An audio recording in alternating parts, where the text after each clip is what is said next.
Hey guys, it's the Lord here, back in with another action figure review. Today we'll be taking a look at the Batman reanimated series, had to get the name right there, collect-to-build Jonah Hex from the episode Showdown, to be specifically Wave Grey Ghost. This, of course, is a Target exclusive. Oh, jeez.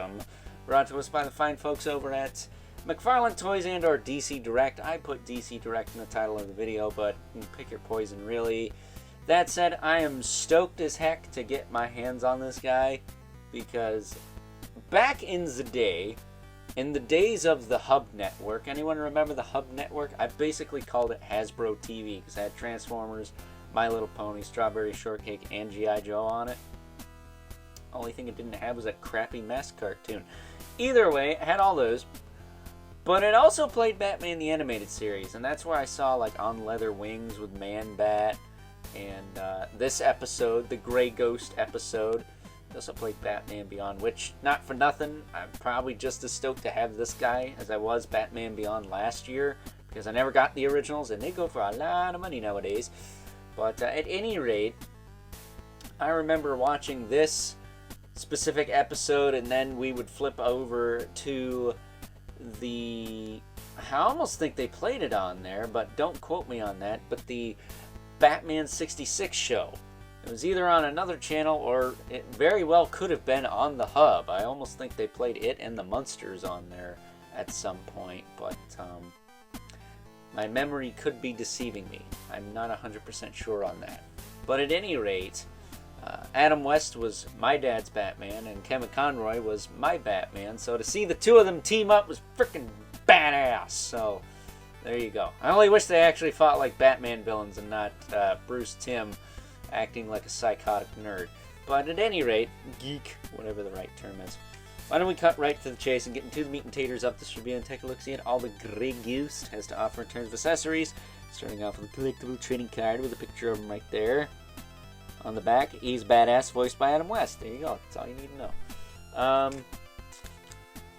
far as actual accessories, he does come with his Grey Ghost pistol, which is cool, because we don't get a lot of guns nowadays. Well, that depends.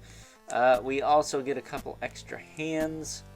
Get a hand with a pen, so we can sign Bruce Wayne's copy of the Grey Ghost. And then he also has an open hand, I assume, for the physical media here. You can hold like that. Kind of, sort of. I can't get this to fit in the fingers, so maybe I need to just heat it up or something, but comes with that. And then he comes with the little race car from the Mad Bomber, aka Bruce Timm. Wheels don't turn, but it does sit there and look like a race car. But taking a closer look at the Grey Ghost, he is freaking cool as shiitake mushrooms. He's got his fedora, he's got his cape, very like noir-esque character, which I like. He's got his goggles, glasses, whatever those are. As far as articulation goes, his head will rotate side to side. I think he has a full-blown disc hinge in the neck there. That, or it's a detented ball peg, possibly. Yeah, it's a hinge. Usually they give him double ball pegs, but this guy's got a hinge, so that's cool. His shoulders will go out to the side. Whoop. Back down, forward and back. He's got a single jointed elbow. Does give you like almost more than 90. He does have a swivel hinge wrist. If you're wondering, the gun, it doesn't have like a trigger per se, but it does fit in there a certain way.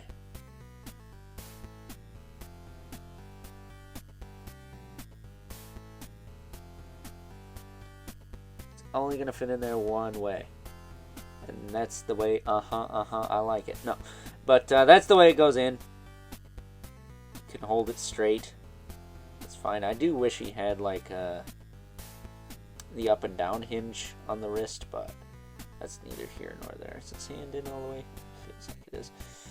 His waist does twist like 2 millimeters.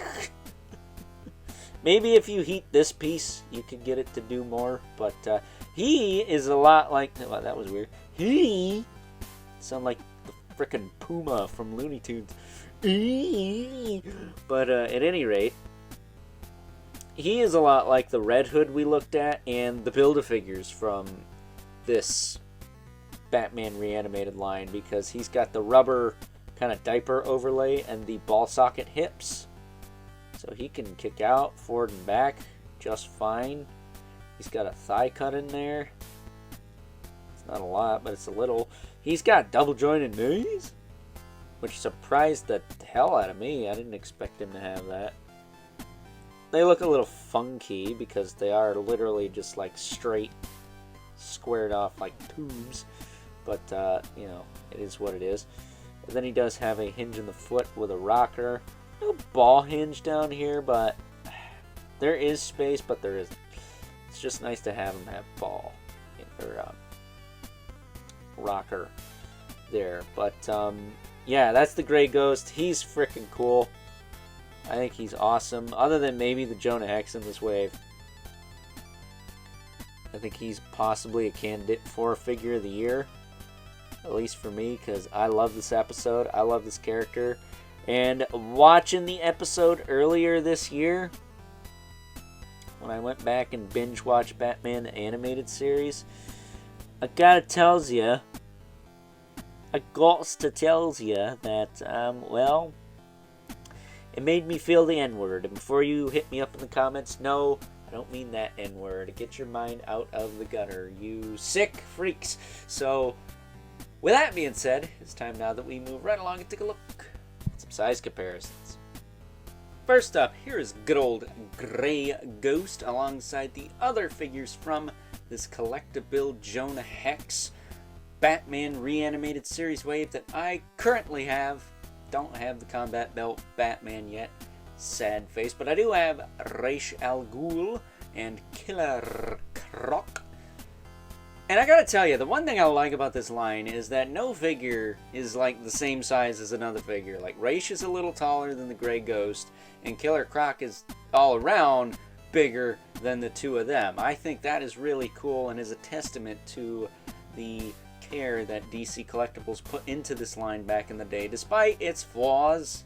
It's definitely not a perfect line. We'll talk about that more when we get to Croc there, but I do like it. I think they look great on the shelf. That's really all I bought them for.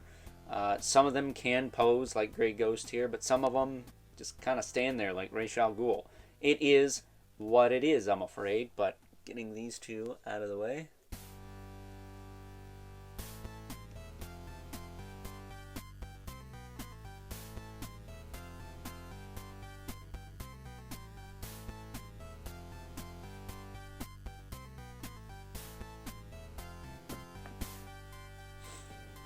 So we can bring in our two regulars.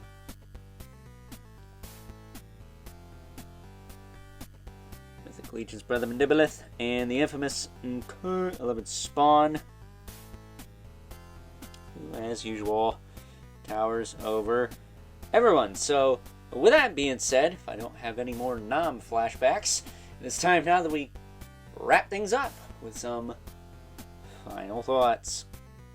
Overall, and if you remember the praise I gave to the Batman Beyond figure from this line, that praise is extended to good old Gray Ghost here. I wanted this guy probably just as much as good old Terry McGinnis. Maybe not as much because, well, I think Batman Beyond is like my favorite Batman thing, period, now after watching that show. But after recently, well, this past year, rewatching Batman the Animated Series, I fell in love with the Gray Ghost all over again because A, Adam West, and B, I just like the story. I thought it was really cool, and I think this figure is a really awesome addition to anyone's Batman Animated Series collection, if you're into collecting these, that is. If not, well then, I would say get it anyways. It's not in scale with the Kenner stuff, but I don't remember if they made a Gray Ghost in scale with those or not.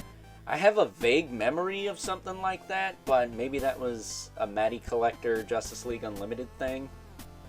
Very well could have been. But at any rate, with that being said, I hope you guys enjoyed this review. Until next time, catch you guys later.